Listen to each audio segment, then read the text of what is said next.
যেসব মা বোনেরা গর্ভবতী অর্থাৎ প্রেগনেন্ট, তাদের কোমর ব্যথা, পিঠ ব্যথা এবং কোমরের পিছন থেকে এই পায়ের গোড়ালি পর্যন্ত যে যন্ত্রণাটা হয়, যেটাকে সাইটিকা বলে, সেইটা। আর নর্মাল ডেলিভারির জন্য আমি একটি মাত্র ব্যায়াম করতে বলবো, সেটা মুক্ত কুম্ভীরা আসন।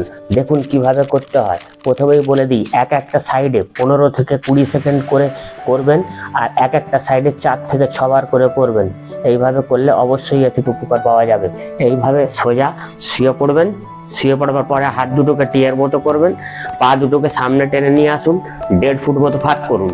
আর এই যে একটা পায়ের গোড়ালির উপরে অন্য পায়ের হাঁটুটা আপনি টাচ করবেন, করে আর উপরের সাইডটা মাথা সমেত ঘুরিয়ে দিন যতটা সম্ভব, দিয়ে 15 থেকে 20 সেকেন্ড থাকুন। এইভাবে থাকার পরে তারপর উল্টো দিকে ঠিক ওইভাবেই এই হাঁটুটাকে নিয়ে গিয়ে এই গোড়ালিতে ঠেকাবেন, আর সঙ্গে সঙ্গে নিজের বডি উপর অংশটা ঘুরিয়ে দেবেন মাথা সমেত। এইভাবে আপনি 15 থেকে 20 সেকেন্ড করে থাকবেন, 4 থেকে 6 বার করে। তাহলে অবশ্যই আপনার এইসব সমস্যা থেকে আপনি মুক্তি পাবেন ও আপনি আপনার নর্মাল ডেলিভারি হবে। লাইক, শেয়ার, কমেন্ট করুন। আবার দেখা হবে পরের ভিডিওয়। টাটা।